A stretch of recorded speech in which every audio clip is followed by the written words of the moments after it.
Bem-vindos ao nosso canal Educação, Ciência e Cultura.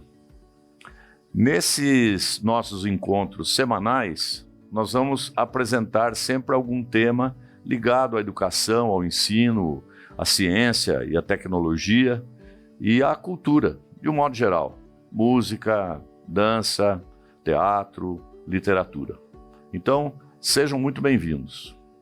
Bem, no dia de hoje, nós vamos apresentar uma atividade de física, área de ciências, voltada para estudantes do ensino fundamental, final do ensino fundamental, 9º ano.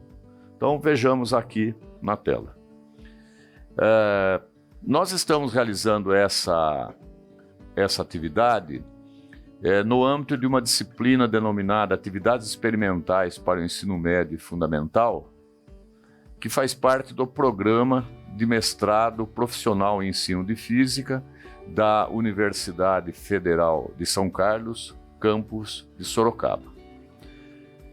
Bom, a ideia de hoje é a gente apresentar o conceito de velocidade, voltado então para estudantes do 9º ano do ensino fundamental. Bom, para tanto, nós tomamos como referência a BNCC, que é a Base Nacional Comum Curricular, e nós buscamos então, na área de Ciências da Natureza e de Matemática, algumas unidades temáticas que dizem respeito então a esse conceito que nós vamos apresentar. Então, se vocês buscarem, na BNCC, vão encontrar nessa unidade temática Terra-Universo algumas referências ao conceito de tempo, de distância e, portanto, velocidade.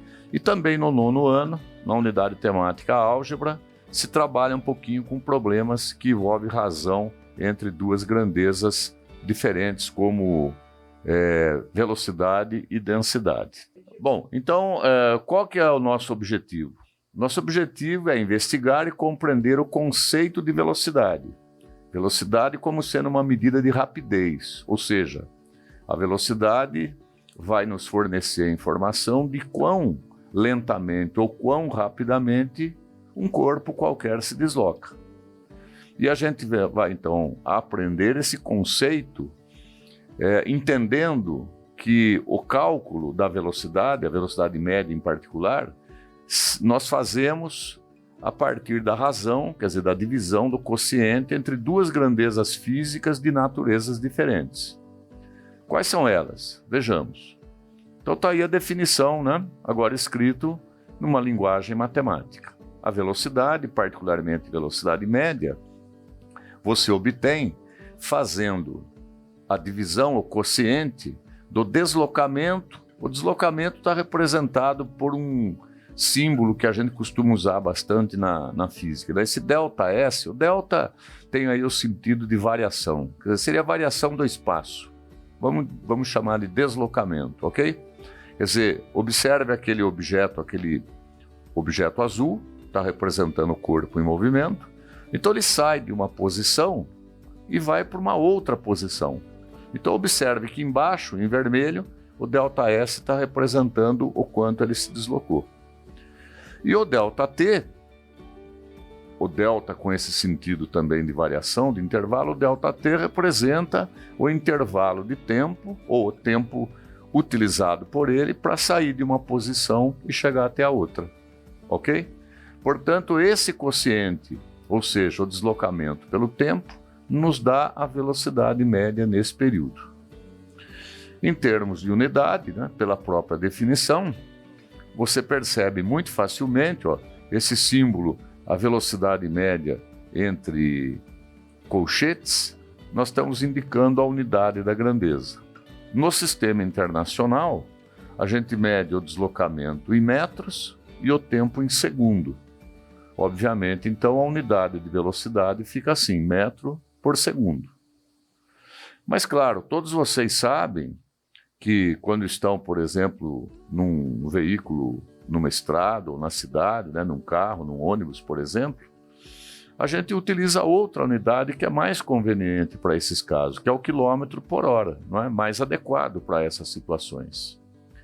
Bom, não é o nosso objetivo agora, mas depois você pode, muito facilmente, porque com certeza vocês já sabem fazer conversão de unidade de um sistema para outro, vocês podem muito facilmente determinar que a conversão de metro por segundo para quilômetro por hora se faz multiplicando o valor em metros por segundo por 3,6. E ao contrário, obviamente, se você for converter de quilômetro por hora para metro por segundo, você toma o valor em quilômetros por hora e divide por 3,6 e encontra o resultado em metros por segundo. Mas essa é uma conversa para o momento posterior, ok? Bom, a nossa proposta é mostrar para vocês um experimento simples, feito com material que facilmente você pode obter em casa. Tá vendo? Uma garrafa PET, essas de 2 litros, né, de refrigerante. Nós vamos colocar água no interior da garrafa. Como objeto que vai se movimentar dentro da garrafa com água, nós vamos utilizar pequenos botões de camisa, né?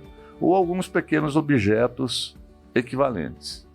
Fita adesiva colorida, uma trena, uma régua milimetrada, um cronômetro e, claro, é necessário ter um caneta e caderno para as anotações, né? Bom, primeiro vou mostrar a figura.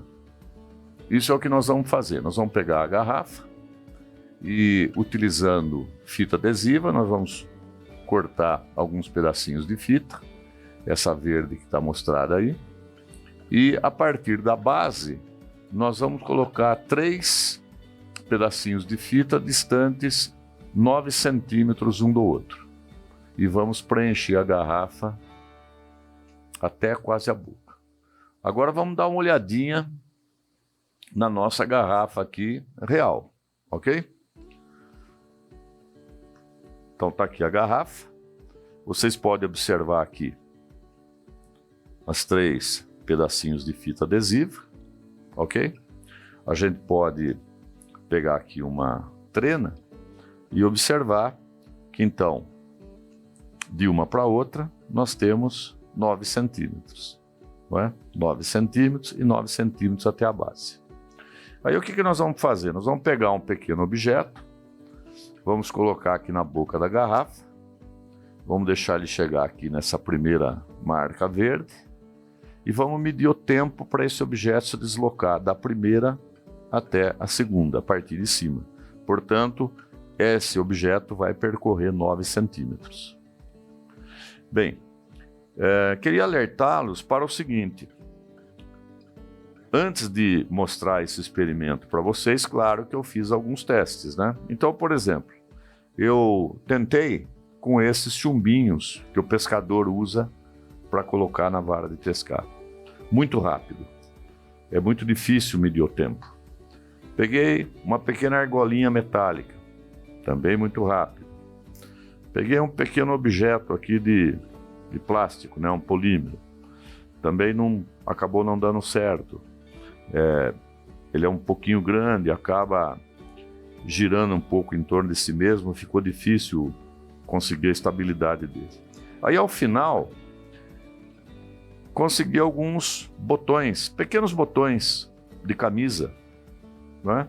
E esse será então o objeto que vai se deslocar nesses espaços marcados. Eu vou utilizar para medida do tempo, a gente vai utilizar o cronômetro do próprio celular, né, do smartphone, tem um outro cronômetro aqui.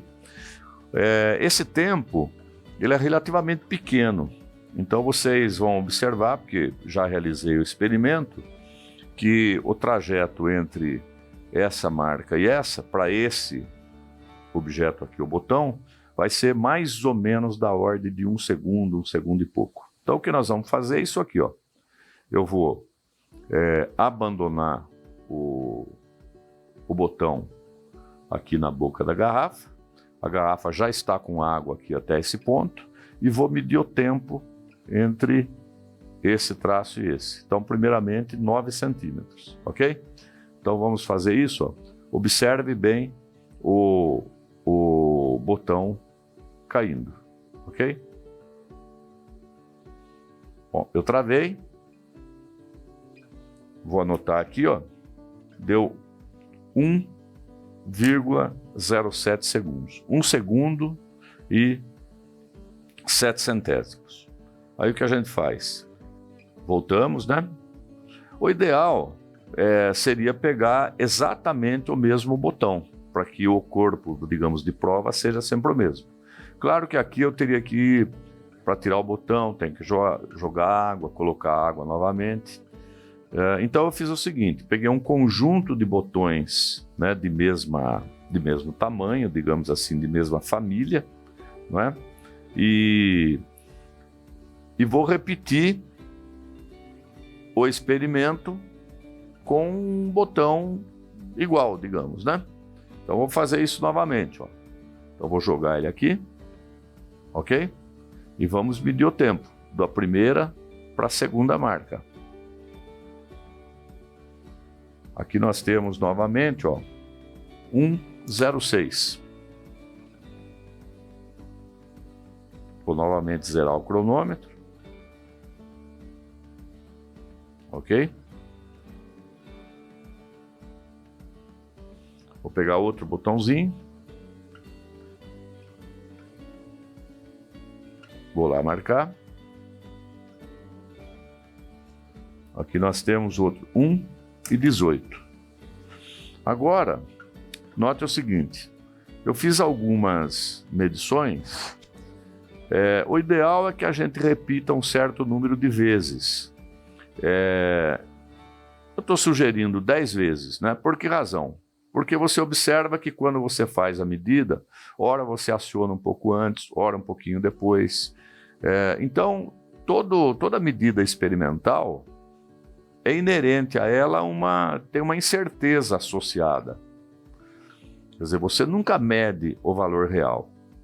Portanto, é conveniente que a gente repita o mesmo procedimento um certo número de vezes, e aí a gente tem um conjunto de valores, e ao final a gente tira a média, né, para ter então o que seria, digamos, o valor recomendável, mais adequado, aquele que, vamos dizer, em tese, estaria mais próximo do valor real, que a gente, obviamente, não consegue encontrar, não é? Então, como eu já realizei essas medições anteriormente, mostrei para vocês como deve ser feito, agora o que a gente faria em seguida? Então eu tenho já vários valores medidos que eu vou apresentar. Na sequência, nós faríamos isso aqui, ó. Vou pegar o cronômetro novamente, vou restaurar, e agora a gente faria a medida também do tempo de queda, só que desta primeira marca passamos a segunda, a terceira, ou seja, 9 mais 9, 18 centímetros. Vamos medir esse tempo novamente, ok? Então vamos iniciar aqui, um minutinho.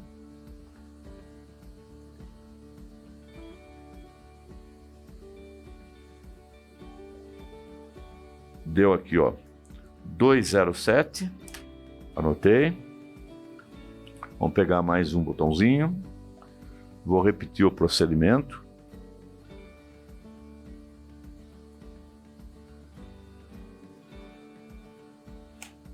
Ok? 1,99. Vamos pegar aqui outro botãozinho.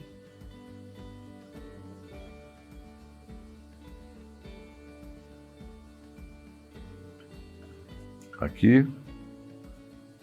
2,17. Bom, como eu disse a vocês, como já realizei o experimento, então eu tenho alguns valores já medidos. Coloquei aqui alguns exemplos, fiz as anotações, vou juntar com as medidas feitas anteriormente e apresento depois na tela para vocês todos os resultados. Terceiro passo, então, recomendo também que a gente faça 10 vezes. Estou sugerindo 10 vezes. Então, 10 vezes 9 centímetros, 10 vezes 18 centímetros, e agora nós vamos deixar o botão cair até a base. Portanto, um deslocamento de 27 centímetros. Vamos fazer isso novamente. Pega o botão aqui. Vamos lá.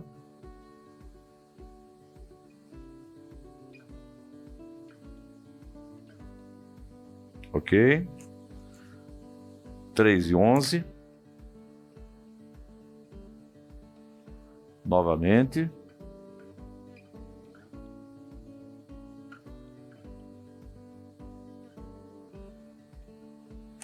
3:17. Mais uma vez.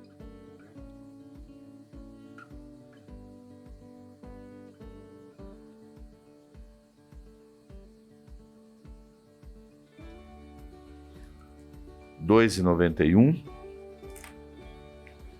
É isso.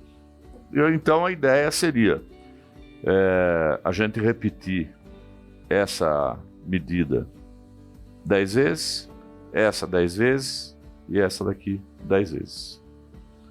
Vou fechar aqui a garrafa para evitar um acidente, cair toda a água aqui no estúdio. E agora vamos voltar aqui para nossa tela. Bom, estão aí os valores, os resultados obtidos. Eu fiz a medição de alguns casos. Vocês percebem na primeira linha, perdão, na segunda linha, o deslocamento sempre 9 centímetros. Obviamente, são 10 valores iguais, a média vai dar 9. Na linha mais clara, vocês têm os 10 valores obtidos para o tempo, né, de deslocamento desses 9 centímetros. E na última célula, a média desses 10 valores. E aí embaixo, na última linha, você tem o resultado da divisão deslocamento por tempo. Vamos voltar aqui um pouquinho para você relembrar. Ó. É assim que você calcula a velocidade, o deslocamento pelo tempo. Então o que fizemos? Pegamos esses 9 centímetros que estão fixos e dividimos pelo valor de tempo obtido. Então vocês reparam que a velocidade, obviamente, tem um pouquinho de variação, né? Como eu disse, existem incertezas que a gente introduz, né? O próprio operador, o equipamento, e obviamente eu fiz com botões aí distintos, né? Apesar de achá-los praticamente iguais, o ideal seria fazer sempre com o mesmo objeto para minimizar. E nós temos uma velocidade média, então, de 8,5 centímetros por segundo. Na tela seguinte, ó, aparentemente é a mesma, mas observem que agora, na coluna do deslocamento, nós temos 18 centímetros, que é a medida do tempo entre a primeira marcação com a fita adesiva até a terceira. Vocês observam um tempo mais ou menos da ordem de 2 segundos, né? Varia obviamente um pouco, né? 1,99, 2,13, etc. Lá na última célula tem a média, né? Dos tempos. E aí embaixo o quociente de deslocamento pelo tempo.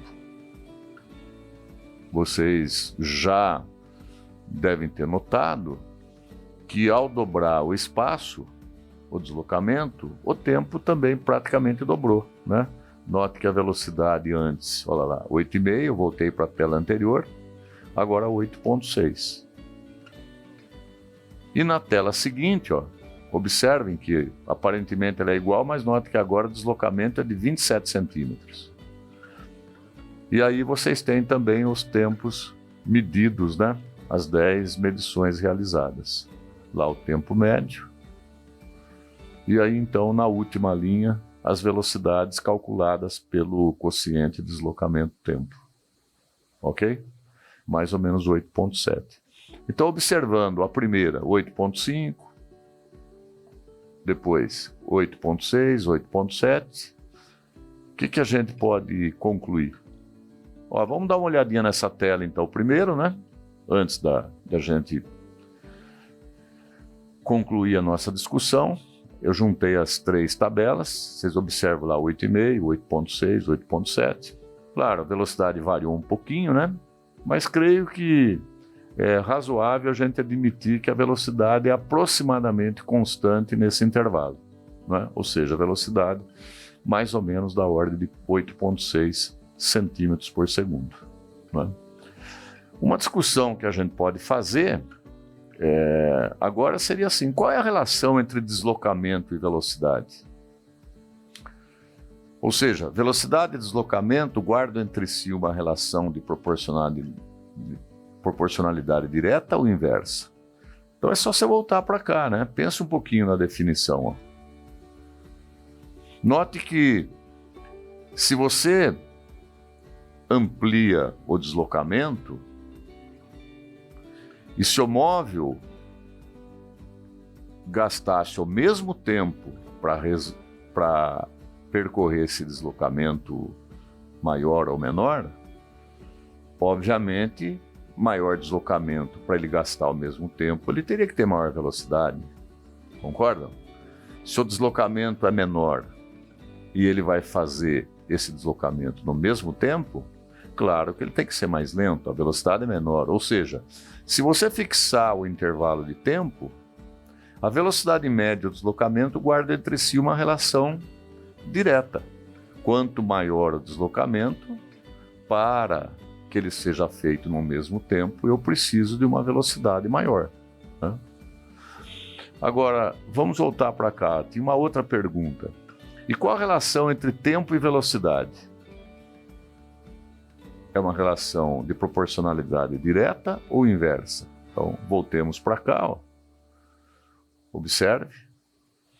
Note que, se você fixar o deslocamento, imagine que o comprimento entre a posição inicial e final, quer dizer, a distância, digamos assim, porque aí está em linha reta, se ele for mantido, quanto menos tempo o móvel gasta para ir de uma posição a outra, significa que mais velocidade ele tem, ele é mais rápido, concorda? Gasta menos tempo, tem velocidade maior. Gasta mais tempo, obviamente tem velocidade menor. Então você percebe que entre velocidade e tempo existe uma relação inversa. O aumento de um implica numa redução do outro, claro, desde que o numerador, o ΔS, permaneça fixo. E da mesma maneira, se você mantiver fixo o ΔT, o tempo, quer dizer, o tempo de percurso é sempre o mesmo, obviamente a relação entre deslocamento e velocidade é uma relação de proporcionalidade direta. Ok? Deu para compreender o conceito de velocidade, né, como medida de rapidez? Aí eu sugiro que, para testar um pouquinho se você entendeu o conceito, eu coloquei duas situações, problemas bem simples, né? Para cálculo assim quase que imediato. Ó. Então vamos à primeira. Quando o brasileiro Joaquim Cruz ganhou a medalha de ouro nas Olimpíadas de Los Angeles, isso foi em 1984, ele correu 800 metros em 100 segundos. Qual foi a velocidade média do atleta na corrida? Óbvio que isso é fácil, né? Até os valores simplificam o cálculo. O difícil é correr os 800 metros nesses 100 segundos. Isso seguramente é difícil. Mas observe que dividir 800 por 100, você simplifica, simplesmente dá 8 metros por segundo. É mais ou menos a média de velocidade do atleta. A gente diz média, claro, porque o atleta não consegue manter a mesma velocidade durante todo o trajeto. Ok? Feito isso, dê uma olhadinha na segunda. Ó. Drones são veículos voadores não tripulados, controlados remotamente e guiados por GPS. Uma de suas potenciais aplicações é reduzir o tempo de prestação de primeiros socorros, levando pequenos equipamentos e instruções ao local de socorro, para que qualquer pessoa administre os primeiros cuidados até a chegada de uma ambulância. Considere um caso em que o drone e a ambulância se deslocou 9 km em 5 minutos. Nesse caso, qual foi a sua velocidade média no percurso? Bem, se você faz o cálculo direto, né, o quociente 9 km por 5 minutos, mantendo as unidades, você vai obter esse resultado que está aí como resposta. Ó, 9 dividido por 5 dá 1,8 km por minuto. Se você quiser fazer a conversão para km por hora, que é uma unidade usual, então eu sugiro que você transforme os 5 minutos em hora, Como é que você faz isso? Você sabe que 1 hora tem 60 minutos, correto? Então, cada minuto corresponde a uma fração 1/60 da hora, né? Portanto, se você tem 5 minutos, a tua fração é 5/60 da hora. Aí você vai dividir 9 quilômetros, você vai dividir por uma fração, 5/60. Faça a inversão da fração, né? 60 vai lá para cima multiplicando, você vai encontrar 108 km por hora. Ok? E aí eu deixo como sugestão, que é bem interessante, que você encontra no canal YouTube, você encontra algumas simulações envolvendo o conceito de velocidade. Eu deixei aí 3 bem interessantes, que você pode acessar, assistir esses filmes, e isso com certeza vai fazer você compreender melhor esse conceito. Bem, espero que tenham gostado da nossa conversa, não é? Vocês, estudantes do 9º ano, talvez alguns do ensino médio, professores. E próxima semana estaremos aqui novamente, quando apresentaremos um outro tema interessante. Eu quero deixar para vocês como referência para estudarem um pouco esse tema, se querem se aprofundar um pouco mais, esses 5 livros que estão aí na tela, ok? Aí se discute até de maneira um pouquinho mais aprofundada esse conceito de velocidade. E para concluir, eu quero deixar o meu agradecimento à Performance English do professor John Carbone por ter nos apoiado nessa gravação.